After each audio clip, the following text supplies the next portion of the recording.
यह सवाल कितना पुराना है, कितना गहरा है। मैं कौन हूं? यह कोई साधारण जिज्ञासा नहीं है, यह आत्मा की पुकार है। यह प्रश्न तुम्हारे भीतर उठता है, ठीक वैसे ही जैसे धरती के भीतर से बीज अंकुरित होता है। तुम इसे किताबों में खोजते हो, शास्त्रों में टटोलते हो, गुरुओं से पूछते हो। वे तुम्हें बहुत कुछ बताते हैं। कोई कहता है तुम आत्मा हो, कोई कहता है तुम परमात्मा का अंश हो, कोई कहता है तुम शून्य हो। ये सब शब्द हैं, सुंदर शब्द, सांत्वना देने वाले शब्द। लेकिन क्या किसी और का उत्तर तुम्हारा अनुभव बन सकता है? क्या उधार लिया गया सत्य कभी तुम्हें मुक्त कर सकता है? नहीं, बिल्कुल नहीं। सत्य तो तुम्हारा अपना होना चाहिए, तुम्हारी अपनी अनुभूति से जन्मा हुआ। तुम सोचते हो कि ज्ञान इकट्ठा करने से तुम्हें जवाब मिल जाएगा। तुम बहुत कुछ पा लेते हो, बहुत कुछ सुन लेते हो और तुम्हारा अहंकार मजबूत होता जाता है कि मैं जानता हूं। लेकिन यह जानना एक धोखा है, एक सुंदर झूठ। यह ऐसा ही है जैसे कोई प्यासा आदमी पानी पानी चिल्ला रहा हो और तुम उसे पानी का रासायनिक सूत्र बताने लगो, H2O। इससे उसकी प्यास नहीं बुझेगी। प्यास तो पानी पीने से ही बुझेगी। इसी तरह मैं कौन हूं कि प्यास सिद्धांतों से नहीं, स्वयं के अनुभव के अमृत से बुझती है। जब तक तुम स्वयं नहीं छकते तब तक सब व्यर्थ है। अष्टावक्र तुम्हें कोई सिद्धांत नहीं देते, वे तुम्हें कोई बनी बनाई धारणा नहीं थमाते। वे तो बस एक आईना तुम्हारे सामने रख देते हैं और कहते हैं, देखो, बस देखो, किसी और से मत पूछो। शास्त्रों को एक तरफ रख दो, गुरुओं के शब्दों को भी भूल जाओ। एक क्षण के लिए सब कुछ छोड़कर बस अपने भीतर झांको। वह कौन है जो यह प्रश्न पूछ रहा है? वह कौन है जो सुखी होता है, दुखी होता है? वह कौन है जो जन्म लेता है और मर जाता है? जब तुम साहस पूर्वक, बिना किसी पक्षपात के अपने भीतर देखते हो तो एक क्रांति घटित होती है। एक ऐसी क्रांति जो तुम्हें जट-डाट से बदल देती है। यह यात्रा बाहर की नहीं, भीतर की है। यह कुछ पाने की नहीं, बल्कि जो तुम पहले से हो उसे पहचानने की है। तुम एक खजाने पर बैठे भिखारी की तरह हो। खजाना तुम्हारे भीतर है और तुम उसे बाहर की दुनिया में खोज रहे हो।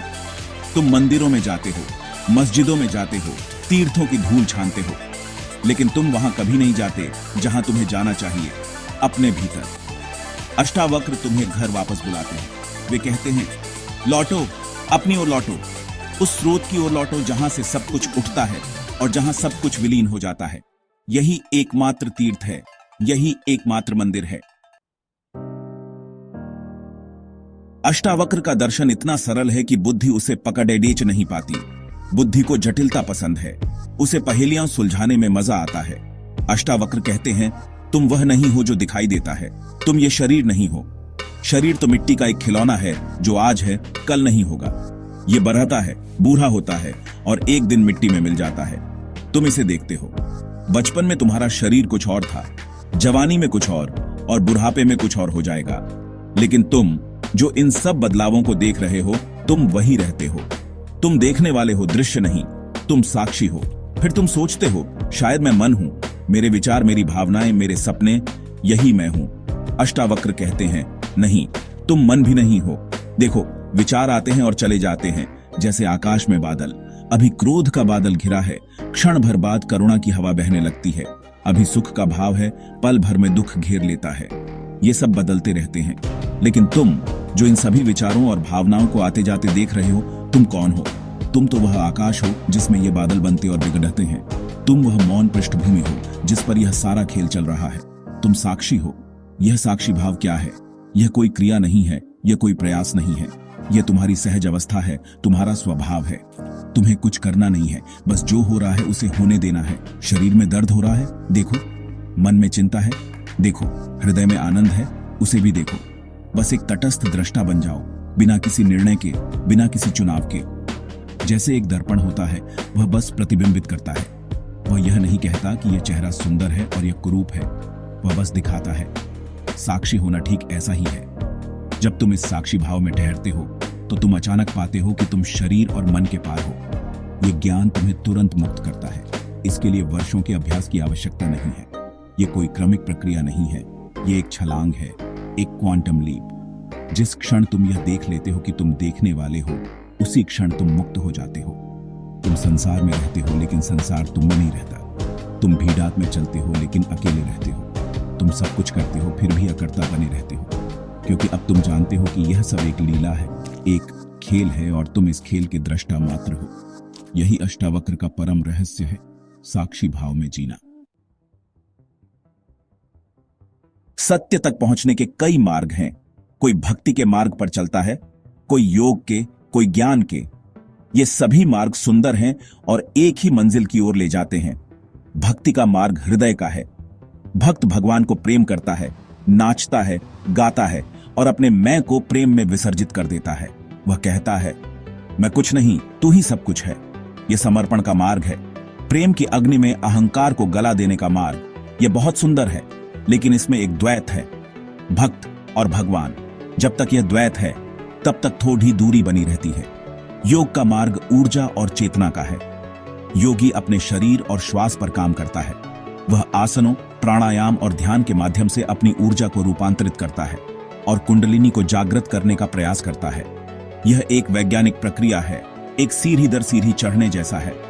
इसमें बहुत अनुशासन, धैर्य और लंबे अभ्यास की आवश्यकता होती है। यह मार्ग शक्तिशाली है, लेकिन यह क्रमिक है, धीरे धीरे घटित होता है। यह उन लोगों के लिए है जो एक व्यवस्थित और चरणबद्ध प्रक्रिया चाहते हैं। यह मार्ग भी तुम्हें वहीं ले जाता है, लेकिन यात्रा लंबी है। अष्टावक्र का मार्ग इन सबसे भिन्न है।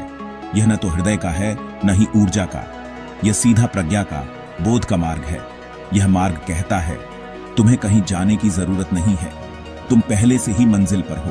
तुम्हें कुछ बनने की जरूरत नहीं है, तुम पहले से ही वही हो जिसे तुम खोज रहे हो। यह कोई क्रमिक प्रक्रिया नहीं है, यह एक अचानक घटित होने वाली घटना है, जैसे बिजली का कौंधना। यह कहता है, तुम्हें कुछ करना नहीं है, बस जानना है, बस यह देख लेना है कि तुम कौन हो। यह सबसे सीधा, सबसे छोटा और सबसे साहसी मार्ग है। दूसरे मार्गों में तुम्हें कुछ अभ्यास करना होता है, कुछ साधना करनी होती है। अष्टावक्र कहते हैं, कोई साधना नहीं, बस बोध। देखो और तुम मुक्त हो। यह मार्ग प्रयास का नहीं, विश्राम का है। यह मार्ग कहता है, सब छोड़ दो, सारे प्रयास छोड़ दो, सारी खोज छोड़ दो, और उस परम विश्राम में, उस अकर्ता भाव में तुम्हें सत्य का साक्षात्कार होता है। यह ऐसा है जैसे कोई पहाड़ डेट पर चढ़ने के लिए सीढ़ियां बना रहा हो और अष्टावक्र आकर कहे, तुम तो पहले से ही शिखर पर हो, बस आंखें खोलो और देखो। यह इतना सीधा है कि हमें इस पर विश्वास ही नहीं होता। क्या तुमने कभी सपने में यह जाना है कि तुम सपना देख रहे हो? जिस क्षण तुम्हें यह बोध होता है, सपना टूट जाता है, या कम से कम उसका तुम पर प्रभाव समाप्त हो जाता है। फिर सपने में चाहे तुम राजा बन जाओ या भिखारी, तुम्हें कोई फर्क नहीं पड़ेगा। तुम जानते हो कि यह सब मन का खेल है, यह वास्तविक नहीं है। तुम बस एक दर्शक की तरह उस सपने को देखते हो। अष्टावक्र कहते हैं कि यह जागृत अवस्था, जिसे तुम वास्तविकता कहते हो, यह भी एक लंबा सपना है। यह भी उतना ही मायावी है जितना रात का सपना। इस जीवन रूपी सपने में भी तुम एक भूमिका निभा रहे हो। कोई पिता है, कोई पुत्र, कोई अमीर है, कोई गरीब। तुम अपनी भूमिका को इतनी गंभीरता से ले लेते हो कि तुम भूल ही जाते हो कि तुम एक अभिनेता हो। तुम पात्र के सुख दुख को अपना सुख दुख मान लेते हो। तुम भूल जाते हो कि तुम केवल एक साक्षी हो जो इस मंच पर चल रहे नाटक को देख रहा है। अष्टावक्र तुम्हें झकझोरते हैं। वे कहते हैं, जागो, इस सपने से जागो। पहचानो कि यह सब एक लीला है। जिस क्षण तुम जागते हो, सारा बोझ उतर जाता है। जागने का क्या अर्थ है? जागने का अर्थ है यह देख लेना कि तुम शरीर नहीं हो, मन नहीं हो। तुम वह चेतना हो जिसमें यह सारा संसार प्रकट होता है और विलीन हो जाता है।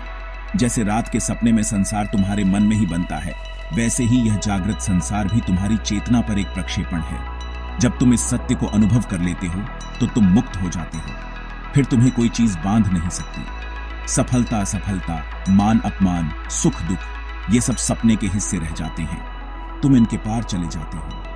यह जागृति कोई दार्शनिक सिद्धांत नहीं है, यह एक जीवंत अनुभव है। यह ऐसा है जैसे तुम अंधेरे कमरे में बैठे हो और अचानक कोई दिया जला दे, सब कुछ स्पष्ट हो जाता है।